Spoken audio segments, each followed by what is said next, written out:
The diplomatic chamber aboard the International Space Station, Unity, held its breath as Commander Maya Rodriguez stood face to face with the towering figure of First Speaker Vax Thor of the Varick Confederation. The alien's crystalline skin caught the artificial light, sending prismatic patterns dancing across the chamber walls. This was humanity's first official contact with an advanced alien civilization, and Maya couldn't shake the feeling that something was terribly wrong. "We come offering technology, protection, and partnership," Vax Thor's translator hummed, his 4 eyes fixed unblinkingly on Maya. "The galaxy is a dangerous place for emerging species." Maya had spent 15 years in diplomatic service, and every instinct honed through countless negotiations was screaming at her. The Varick's offer seemed too generous, too perfectly tailored to humanity's expressed needs. Yet the UN Security Council had already made their decision: Earth would accept the Varick's protection. 3 months later, Maya's fears proved prophetic. The Varick's protection revealed itself as a carefully orchestrated conquest. Their seemingly beneficial technology had installed backdoors throughout Earth's defense systems. In a single coordinated strike, they disabled military installations across the globe. But the Varick had made a crucial mistake: they thought they understood humans based on their careful study of our official records and broadcasts. They expected a species that would submit when faced with overwhelming technological superiority. They didn't understand that humanity's greatest strength lay not in our technology, but in our adaptability and sheer stubborn determination. Maya found herself leading a hastily assembled resistance cell in the Rocky Mountains. The Varick's crystalline technology might have disabled their military hardware, but they couldn't stop humans from using the landscape itself as a weapon. Her team included Jack Torres, a former park ranger who knew every cave and crevice in the range, and Dr. Kira Patel, a quantum physicist who had already begun reverse engineering Varick tech. "They think we're beaten," Maya told her people, gathered in the firelit cave that served as their command center.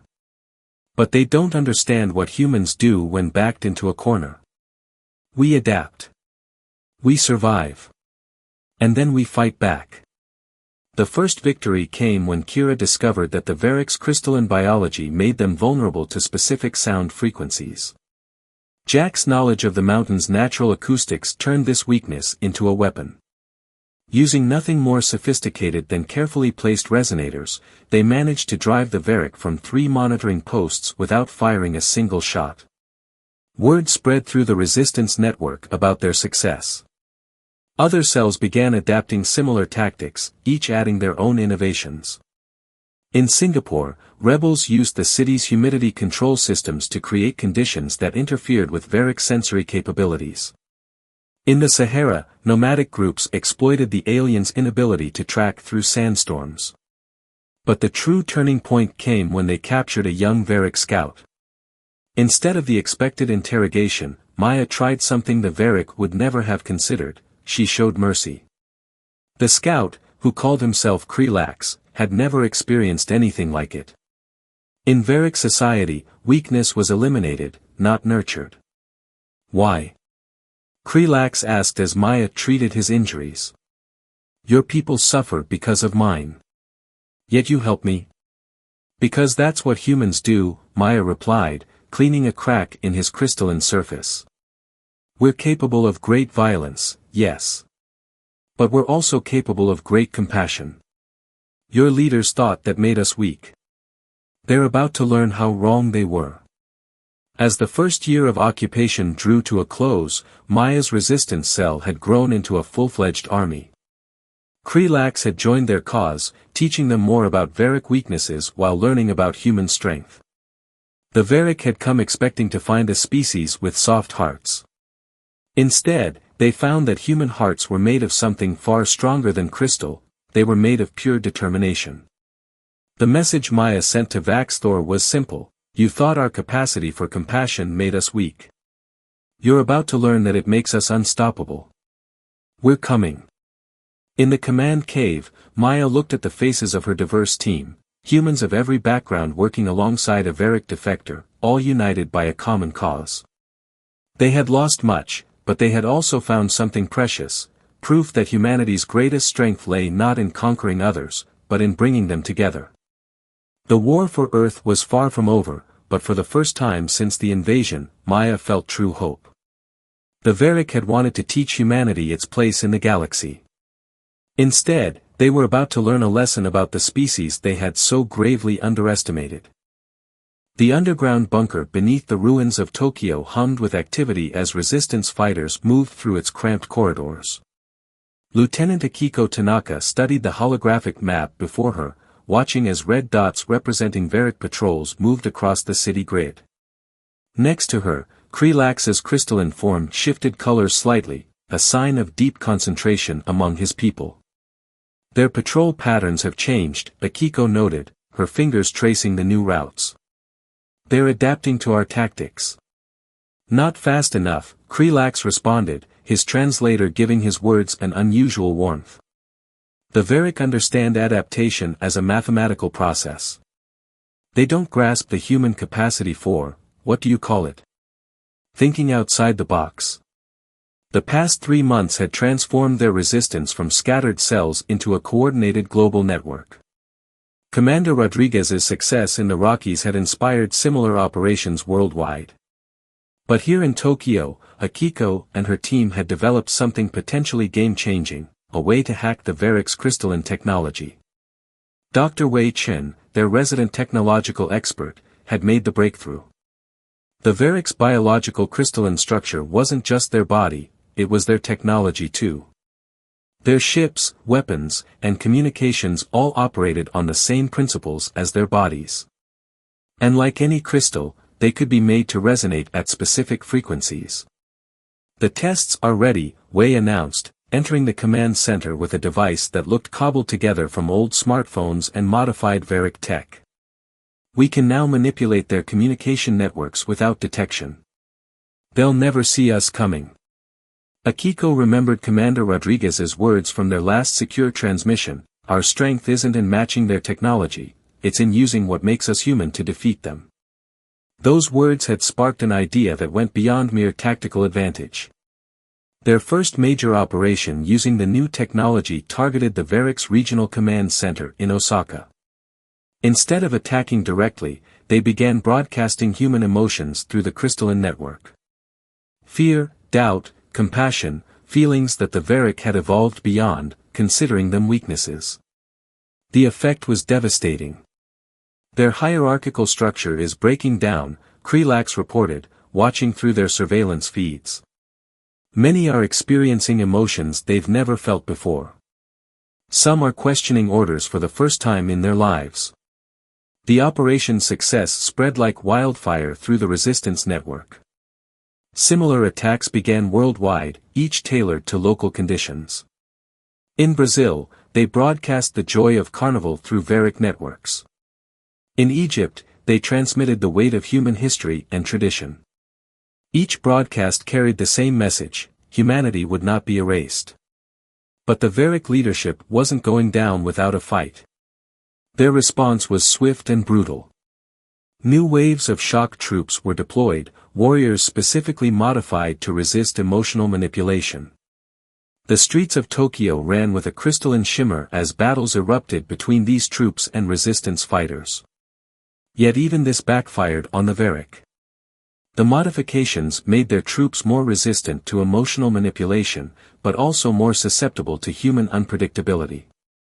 Akiko's forces began using guerrilla tactics that no logical military analysis could predict. A group of teenagers armed with nothing but spray paint and skateboards managed to disable an entire Varric patrol by leading them into a carefully prepared trap. I never understood why the High Command feared humans so much, Krelax confessed to Akiko one night as they watched the city's lights flicker through their bunker's observation port. They said your species was dangerous because you were unpredictable, emotional, irrational. Now I understand, they feared you because you're everything we lost in our pursuit of perfection. The Resistance's success was spreading beyond Earth. Reports came in of unrest on Varric-controlled worlds across the sector. Other subjugated species, inspired by humanity's resistance, began their own rebellions. The Varric's carefully ordered empire was being shaken to its foundations by the very emotions they had sought to eliminate.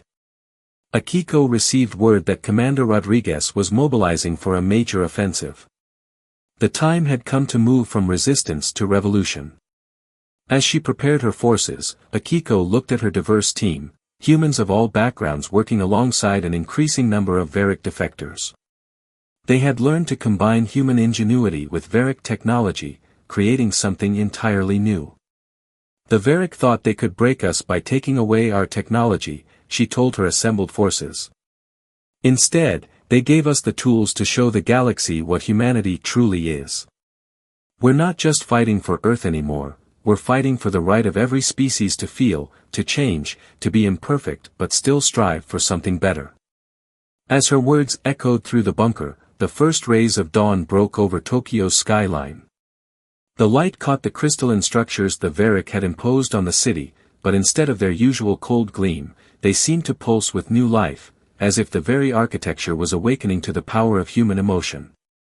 The African Continental Command Center, hidden deep within the Rwenzori Mountains, buzzed with nervous energy. Colonel Malik Ibrahim watched as holographic displays showed resistance forces converging from every corner of the globe. After 18 months of occupation, humanity was ready to strike back. All sectors report ready, his communications officer, Zara Okoro, announced. Her fingers danced across the crystalline interface they'd adapted from Varric technology. Commander Rodriguez's forces are in position in North America. Lieutenant Tanaka reports Asian forces are ready. European, South American, and Australian commands all confirm. Malik nodded, his scarred face reflecting the blue glow of the tactical displays. The plan they developed was unprecedented, a simultaneous global offensive that would combine human unpredictability with their growing mastery of Varric technology. But more than that, it would demonstrate humanity's greatest weapon, their ability to unite in the face of adversity. The Varric think they understand warfare, he addressed his command staff. They see it as equations, probabilities, and logical outcomes. Today, we show them that the human spirit can't be calculated. The offensive began not with an explosion, but with a song. Across every Varric communication channel, on every frequency they used, the resistance broadcast a single piece of music, the Ode to Joy. The effect on the crystalline beings was immediate and devastating. The pure emotion contained in the music, amplified through their own network, created cascade failures throughout their command structure. But this was just the beginning. As the Varric reeled from the emotional assault, resistance forces struck their key installations worldwide. In New York, Maya Rodriguez led a daring assault on their North American headquarters. In Tokyo, Akiko Tanaka's forces emerged from the underground to reclaim the city. Across Europe, Africa, and Asia, humanity rose up in a coordinated wave. The Varric's response was chaos. Their rigid hierarchical structure, already strained by months of emotional warfare, began to crack. More and more of their soldiers began to experience emotions they'd been engineered to suppress. Some fought with increased ferocity, while others simply stopped fighting altogether. In the midst of battle, Malik received an unexpected transmission. A group of Varric scientists, led by a crystalline being who called herself Echo, requested asylum. They had been studying human emotions and had come to a startling conclusion: their species' evolution toward pure logic had been a mistake. We thought we were perfecting ourselves, Echo explained, her crystalline form shifting through colors of remorse and hope. Instead, we were cutting away the very things that make consciousness worthwhile. Watching humans, we've learned that emotion isn't weakness, it's the source of true strength and innovation. The battle for Earth reached its climax in the skies over Africa. The Varric launched their orbital fleet in a desperate bid to crush the resistance once and for all. But humanity had prepared for this too. A network of modified Varric crystals, planted in key locations around the globe, activated simultaneously. The crystals amplified and broadcast the combined emotions of billions of humans, not just fear and anger, but hope, love, determination, and the fierce joy of fighting for freedom. The effect on the Varick fleet was catastrophic. Their crystalline ships, designed to resonate with their pilot's consciousness, were overwhelmed by the tsunami of human emotion. Some ships simply shut down, while others turned on each other as their crews experienced the full range of human feelings for the first time. In the command center, Malik watched as the Varick fleet fell into disarray. But victory wasn't his primary concern anymore. He was watching something far more significant, the birth of a new understanding between species. "This is why they feared us so much," Zara said softly, watching as more Varick ships surrendered. "Not because we were violent or unpredictable, but because deep down, they knew we had held on to something they'd lost." The day ended not with the extinction of the Varick, but with the beginning of their transformation. As the dust settled over Earth's battlefields, humans and Varick began the complex process of building peace. The Varick who had experienced human emotions couldn't go back to their old way of life.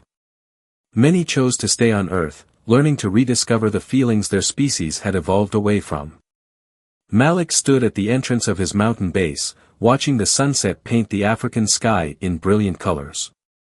Besides him, Echo's crystalline form reflected the light in ways that seemed more alive, more vibrant than before. "Your species taught us something invaluable," she said. "True strength isn't in perfection or pure logic.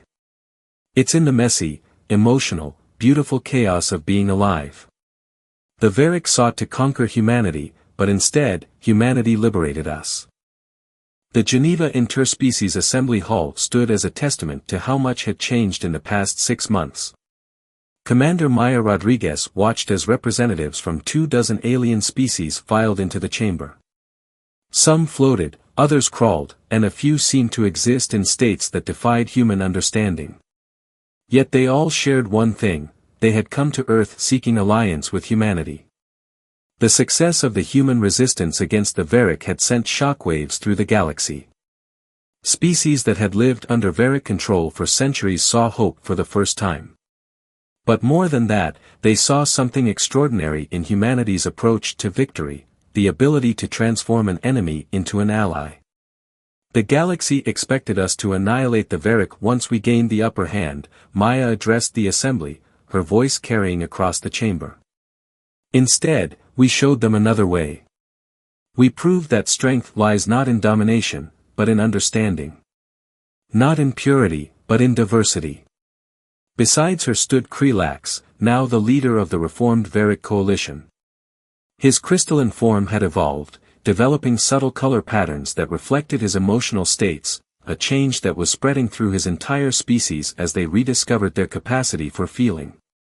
The first to approach the alliance was the Meridian Collective, a species of energy beings who had hidden from the Varick for millennia. Their ambassador, a swirling pattern of light called Helios, spoke of how they had watched humanity's resistance with growing fascination. "You achieved what we thought impossible," Helios's thoughts resonated in everyone's minds. "You didn't just defeat the Varick, you helped them grow. We have much to learn from your species." Dr. Kira Patel, now head of the Earth's Xenotechnology Division, presented their groundbreaking work on emotional resonance technology. What had started as a weapon against the Varick had evolved into a tool for interspecies understanding. The modified crystals could now translate not just words, but feelings across species barriers. "Imagine a galaxy where we don't just communicate through words or logic," Kira explained, activating a demonstration that filled the hall with a gentle glow.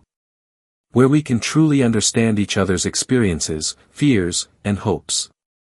The assembly was interrupted by urgent news from the galaxy's outer rim. A previously unknown threat had emerged: the Void Hunters, a species that consumed entire solar systems. They had already destroyed 3 worlds and were moving toward populated space. The old galaxy would have faced this threat with each species fighting separately, bound by their own interests and limitations. But humanity had shown a different path. Maya watched as representatives from former enemy species engaged in rapid discussion, sharing knowledge and resources without hesitation. Lieutenant Akiko Tanaka, speaking from the new Tokyo Space Command, proposed combining technologies. The Meridian's energy manipulation, Varic crystalline tech, and human emotional resonance. Together they could create something unprecedented. The next few weeks saw the greatest collaborative effort in galactic history. In orbital shipyards around Earth, vessels of hybrid design took shape. They combined Varic crystalline architecture with Meridian energy cores, guided by human-developed emotional interface systems. Crews were mixed, with each species contributing their unique strengths. As the defense fleet assembled, Maya couldn't help but reflect on how far they'd come. Just 2 years ago, humanity had been alone, thinking themselves the only intelligent life in the galaxy. Now they stood at the center of the greatest alliance the galaxy had ever seen. The Void Hunters expect to find divided worlds, easy prey, she told the combined fleet crews. Instead, they'll find something they've never encountered, unity born not from conformity, but from celebrating our differences.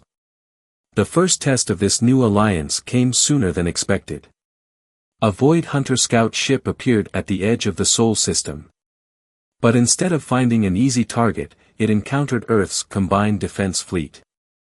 The battle was brief but decisive. The hybrid ships, powered by the combined strengths of multiple species, proved more than a match for the cosmic predator. In the aftermath, Maya stood in the observation deck of the new International Space Station, watching Earth rotate below. Besides her, representatives from a dozen species marveled at the blue planet's beauty.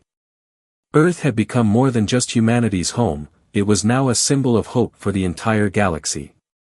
When the Varic first attacked Earth, they thought they were teaching us our place in the galaxy, Maya reflected. Instead, we taught the galaxy a new way forward. We showed that true strength comes not from standing alone, but from standing together. The Assembly's final act was to establish the Unity Protocol, a framework for galactic cooperation based on mutual understanding and respect for diversity.